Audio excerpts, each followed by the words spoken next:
Hai, welcome back to my YouTube channel. Selamat datang kembali di Waktuku Bercerita. Oke, jadi sedang ramai kasus kematian eh siapa namanya? Pegawai Kementerian Luar Negeri yang katanya dia sebentar lagi akan dikirim ke Eropa. Negara apa gitu ya? Lupa gue. Tapi gue udah baca beritanya. This is my opinion. Jadi gue tidak begitu berani mengomentari hal ini, tapi gue sangat menyayangkan orang-orang yang jadi gini. Salah satu profesor kriminologi UI dia menyampaikan kalau kematian beliau ini, gue takut gue salah ngomong gitu kalau nyebut nama orang, jadi gue akan nyebut nama dan profesinya aja ya. Jadi profesor kriminologi UI ini dia menyebutkan kalau beliau yang meninggal ini itu disebabkan oleh karena kelalaian beliau sendiri menyebabkan kematian gitu. Jadi yang dimaksud adalah dia tuh nggak sengaja bunuh diri, dia meninggal karena dirinya sendiri, tapi itu adalah bentuk kelalaian dan ketidaksengajaan, bukan karena dia memang niat untuk mengakhiri hidup, tidak. Karena kan isu yang beredar di masyarakat kan dia sedang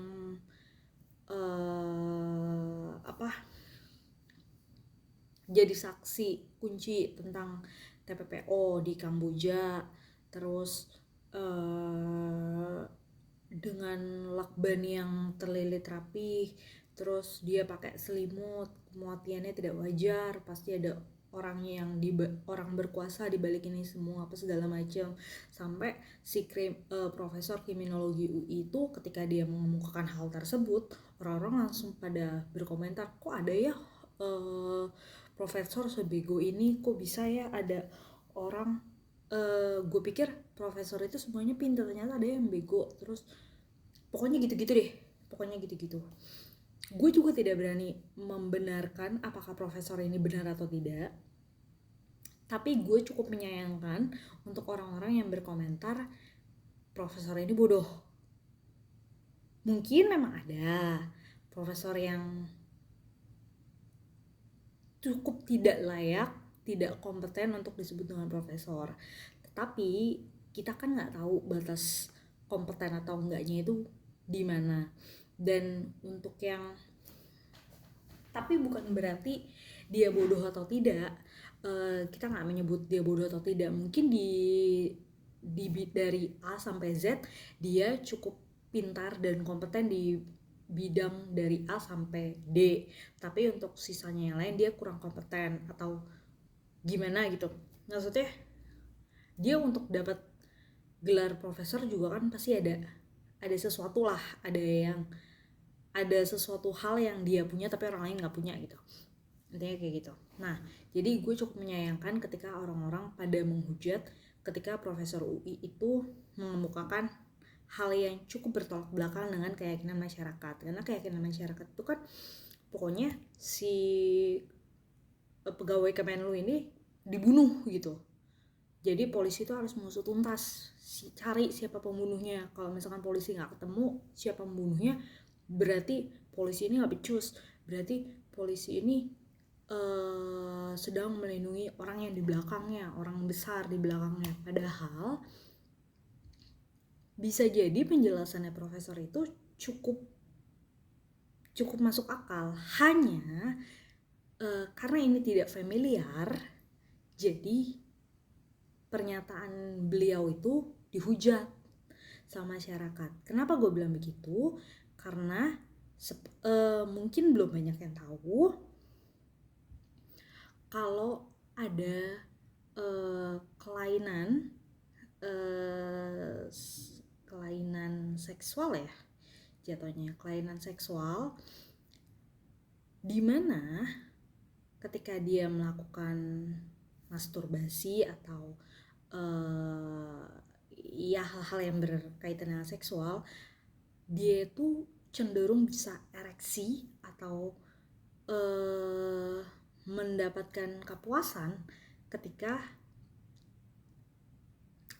atau bertepatan nafasnya itu hilang gitu. Jadi kayak dia memberhentikan jalur napasnya dia untuk mendapatkan kepuasan seksual, dan itu namanya adalah kelainan seksual.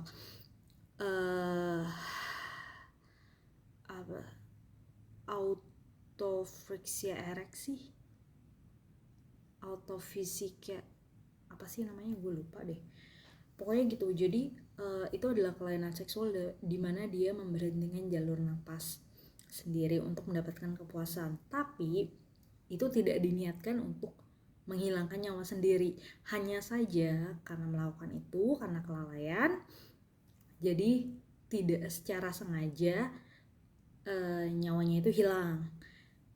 Gue nggak tahu itu bisa dibilang bunuh diri atau tidak ya, karena kan yang umum di masyarakat kalau bunuh diri itu berarti dia memang sengaja ingin mengakhiri hidupnya. Sementara kalau berdasarkan apa yang asumsi apa sih, keterangan-keterangan yang muncul di masyarakat, tidak mungkin orang ini mau mengakhiri hidupnya sendiri karena dia sudah ada rencana untuk persiapan pindah ke luar negeri yang tugasnya itu tugas diplomatiknya. Dia sudah menjual 2 mobil, apalagi salah satu mobil itu kalau gue nggak salah ya, itu salah satu mobil kesayangannya udah dia jual. Terus dia juga udah mengemasi ngemasin baju atau apa gitu. Terus dia ada rencana dia udah buang sampah duluan sebelum ditemukan besok harinya kan. Dia buang sampah dulu tuh malamnya. Itu kalau orang yang niat bunuh diri kayaknya nggak mungkin dia buang sampah, benar. Tapi kalau orang yang karena kelalaian menyebabkan nyawanya itu hilang, kita nggak bisa, gue tidak menyukai kata-kata kalau dia bunuh diri gitu. Jadi ini adalah karena kelalaian maka nyawanya itu hilang. Jadi memang dia tidak ada niat untuk mengakhiri hidupnya gitu. Jadi menurut opini gue, penjelasan itu cukup masuk akal karena seperti yang kita tahu CCTV-nya itu tidak ada menunjukkan orang keluar masuk. Terus kamarnya itu lock, apa sih yang smart lock itu. Terus dari kondisi kamarnya tidak ada yang hilang katanya. Terus dia berada di bawah selimut, dan yang gue sama sekali nggak tahu ya posisi di dalam kamar itu seperti apa, karena kan nggak ada video yang keluar kan. Di TKP-nya itu nggak ada video yang keluar kan. Yang gue baca aja katanya lakbannya itu masih nyangkut, jadi emang nggak ada gunting, nggak ada sisa lakban, jadi lakbannya itu emang masih nyangkut. Terus dia ada di bawah selimut, jadi selagi selimutan rapih, dan kamarnya juga katanya rapih. Jadi ya menurut gue, ini balik lagi menurut gue, ya kelainan seksual itu yang cukup masuk akal. Ya cuma gue juga nggak tahu sih, gue nggak berani nyebut sumpah, kayak karena memang faktanya masih simpang siur. Toh juga hasil otopsi sampai sekarang juga belum keluar nih. Gue buat tanggal 17, hasil otopsi itu belum keluar, gue belum baca. Tapi ya itu karena kriminolog UI dia berkomentar, terus yang gue sayangkan adalah kolom komentarnya yang ngatain ternyata UI tuh profesornya bego-bego terus apa segala macam. Gila, mulutnya jahat-jahat banget. Padahal kan kalau lu nggak tahu suatu fakta kan belum tentu, gimana sih,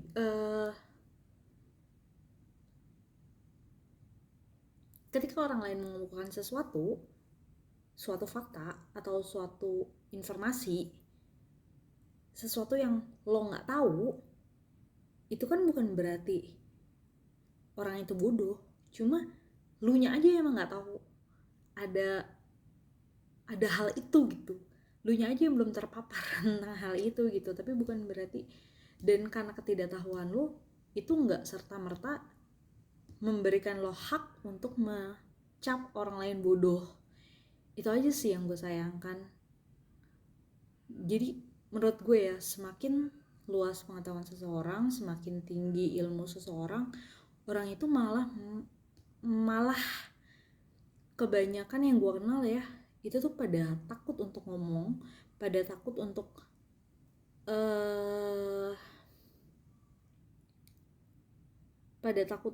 apa ya, untuk menjadi so tahu, karena di luar daripada apa yang dia tahu, ternyata masih banyak yang dia nggak tahu gitu. Jadi itu yang gue pelajarin sih, semakin banyak ilmu yang lo punya, kayaknya semakin lo nggak berani ngatain orang bego nggak sih? Nggak tahu sih. Gitu sih menurut gue. Terus apa lagi ya?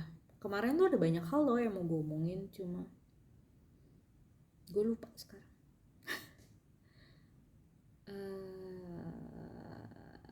Kemarin gue mau ngomongin apa ya? Kemarin gue udah mau ngomongin apa ya?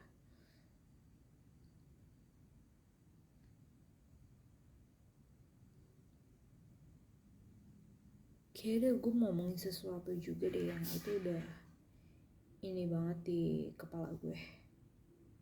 Ini nih kalau misalkan udah ada di kepala gue, itu harusnya gue langsung ngomong. Kalau gue tahan-tahan, gue tunda-tunda, gue lupa pasti. Ya sudah deh, nanti aja kalau misalkan gue ingat, gue akan bikin video lagi. Oke, sampai jumpa lagi di waktu kebicaraan selanjutnya. Bye bye.